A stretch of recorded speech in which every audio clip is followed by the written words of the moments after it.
long is this going to take? Ganun yun, Ganang kapag yun ay tiningnan mo sa ilalim, kasi babalik rin mo, pag tiningnan mo sa ilalim, nandun yun. Doon yung nakalagay. Dati hirap na hirap din ako maghanap, pero tol, may manual kasi yan. Hanapin mo din kasi. Hanapin mo din. Namang ano eh. Kaya nga, kaya pala pwede ka nang manood sa Loklok ng animes, TV shows, at movies ng libre. Try nyo mag-download ng Loklok, tol. Mapapanood nyo din dun yung Stranger Things Season 5. Ano yun? Anong ano yun? Wala boy, napaka-random mo.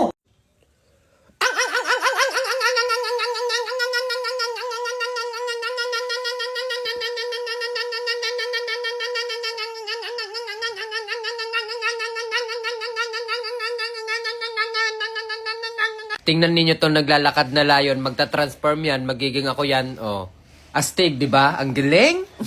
Ready na ba kayo mag-ingay? Kasi paparating na ang Howlers Festival at sobrang sayang kung hindi ka pupunta. Music, vibes at solid na experience, dito mo mararanasan lahat yan sa May 16, 2026. At syempre, may mga pasabog kami. Meron kaming pag-giveaway, kaya dapat lagi kang nakatutok ha. Malay mo, ikaw yung manalo. At eto pa mas maganda. Pumunta ka lang gamit ang Express, tapos wala na. Magre-relax ka na lang kasi may free shuttle bus para sa lahat ng pupunta. O diba? Wala nang stress ha. Pupunta ka na lang tapos magsasaya ka na lang. Kaya ano pang iniintay mo ha? Yayain mo na yung mga barkada mo, pamilya mo, kaibigan, girlfriend, boyfriend, lolo, lola. Magandaan na kayo ha. Kita-kita tayo dyan.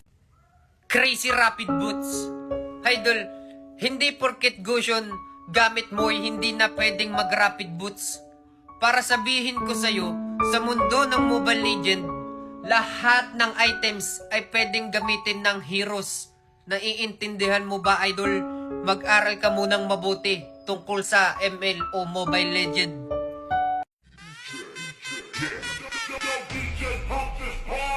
Manayaw tang tanan, diri sa diskuhan. Daghan kayo kung tao, mga tutang tanan. Mga tutang tanan, diri sa diskuhan.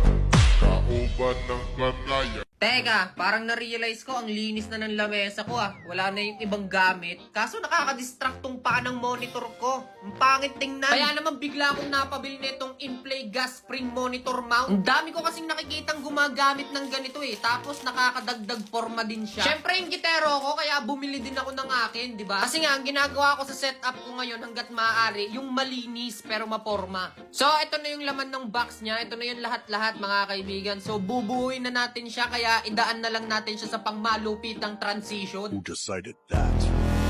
Your darkness swallowed up my son? Who decided that? Tingnan nyo naman guys, mukhang wala na akong kailangan ipaliwanag. Kitang-kita nyo na kaagad yung pagkakaiba. Nawala yung paa ng monitor ko, tas mas luminis pa siyang tingnan. Ang maganda pa dito, meron siyang built-in USB ports at saka Type-C. Dagdag saksakan din yan, men. Tapos may salpakan din siya ng mga wire, kaya mas matatago mo na yung wire mo, diba? Mas malinis ng tingnan. Meron din tong gas spring technology, mga kaibigan, kaya kung gusto mo siyang itaas, ibaba, itagilid, walang kahirap-hirap, basic lang yan. Nakakalimutan ko din ipakita na ilaw din to mga kaibigan yan, no? Napapalit-palitan din siya. Pero kung ayaw mo nung may ilaw, pwede rin naman siyang patayin, walang problema. So yun lang guys, gusto ko lang siyang i-share sa inyo. So kung gusto nyo ng ganito kagandang monitor mount, i-check nyo, nandyan lang yan sa yellow basket, ha? Mag-upgrade ka na. Anong oras na?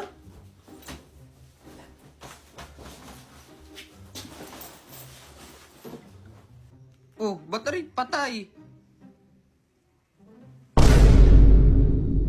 Ala, ano ba yan? Di naman pala nag-charge eh. Kung kailan palis na. Alaw, ba't tuloy? Uy, ang problema mo? Bakit ka naiyak dyan? Kasi tingnan mo naman, di naman pala nag-charge yung cellphone ko kung kailan ako'y palis na. Alaw, ba't tuloy ako? Diyos ko po, yun lang pala. Problema ba yun? Oo naman, paano ako nito? Babiyahe pa ako eh. Tapos hindi ko pa nga alam yung pupuntahan ko. Paano ako mag-chat dun sa kausap ko? Diyos ko po, edi dalhin mo to. Eto nga pala ang Tech 25 SE Power Bank na lulutas ng problema mo ngayon. Bakit? Cellphone lang lobat sa'yo? Gusto mo isabay mo na rin yung AirPods at mini fan mo kasi hanggang 3 devices ang kayang i-charge nito ng sabay-sabay. Magaan lang din dalhin kasi manipis lang to at hindi mo na kailangan magdala ng extra cord dahil may built-in cable na to. Kaya perfect na perfect to pag aalis ka, nasa airport o kaya nasa travel. Tapos, 25,000 mAh Pierce na din to. Kaya kahit buong araw ka sa labas, laban pa rin. Plus 120 watts max output, saan ka pa? Kaya hindi to katulad ng ibang power bank na mabagal mag-charge ha. Kaya kung gusto mo nito, i-check mo yung nasa yellow basket. Meron itong black, gray at saka white. At ang maganda pa dito, hindi lang siya sa gadget mabilis. Kasi kahit ito mismong power bank ay mabilis din mag-charge. Mga 30 minutes na mahigit 40% na yan. Sapat na para mag-charge ng iPhone 17 Pro Max ng 2 beses. Kaya kahit nagmamadali ka, i-charge mo lang to saglit, tapos laban na. Kaya ano pang kailangan mo? Ha? Nandito na lahat ng kailangan mo, makakalis ka na.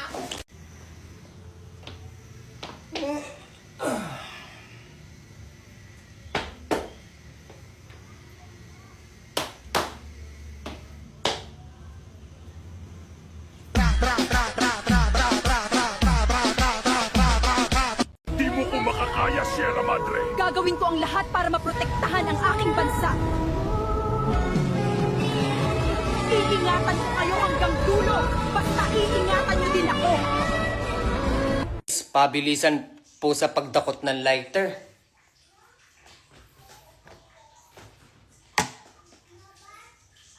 Maraming salamat sa panood, mga guys. Magandang gabi. Bye-bye.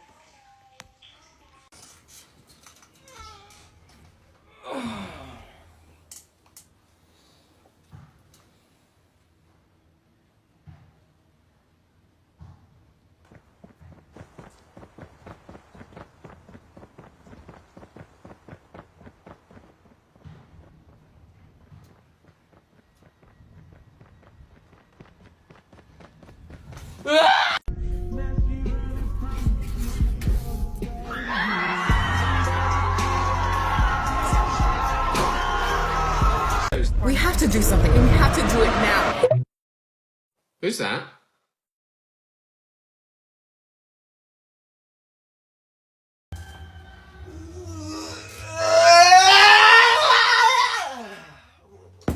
Boring. Makapaglaro nga muna.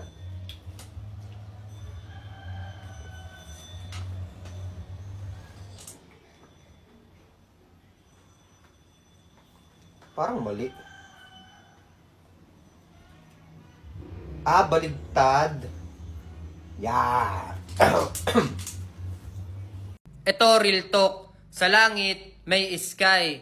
Sa garden, may butterfly. Sa sementeryo, may bangkay. Sana sa puso mo, ako ang nakalagay. Manset.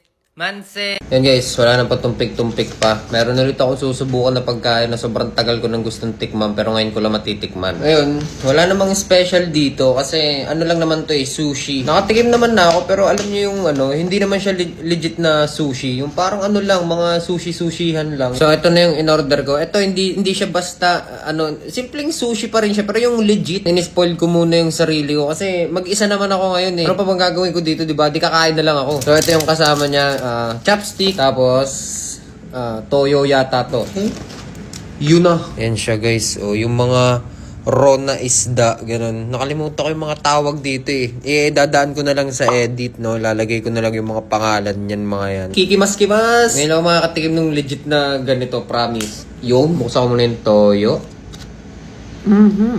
Toyo. Hindi ko alam tawag dito. Pero ito ang tawag dyan. First bite.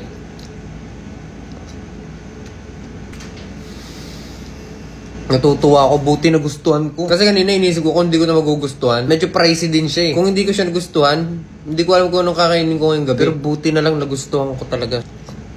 Doon naman tayo sa mga raw na isda. So, yan. Hindi yata yan luto. Wala akong idea. Pero alam ko hindi siya luto.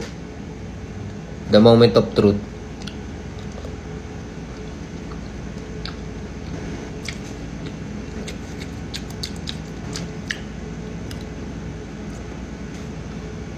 Ang lambot, parang walang lasa. Parang siyang walang lasa. Parang siyang masarap na walang lasa, ganun. Ano to? Para siyang atsara.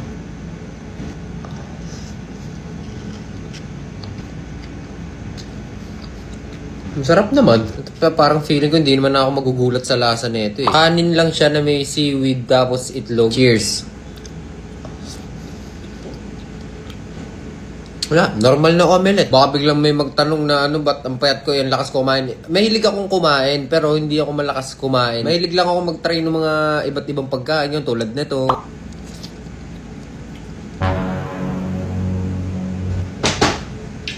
Balik muna tayo sa kanin, baka nabibigla ako. Hindi naman kasi ako sanay sa mga ganitong klase ng pagkain, sadyang na-curious lang ako.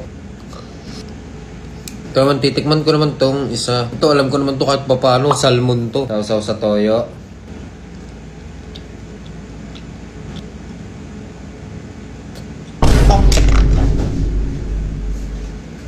Sorry, parang di lang ako fan nitong isang to. Nakakain ako ng kinilaw. Ewan ko. Pero parang parehas lang to. Saan di ko na to titikman? Dito muna ako sa kanin.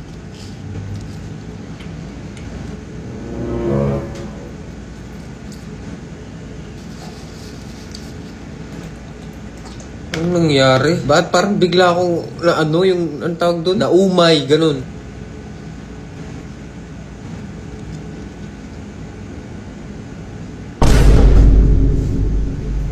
Titira ko na to kay Nicole. So para sa akin, parang dumikit sa mga mahilig sa ganito. Sana hindi ko po kayo na-open sa reaction ko, no? Kasi yun ay reaction lang. Kasi yun ay base sa akin. Kasi hindi tayo pare-parehas ng taste. Tamang paliwanag, pasampal nga.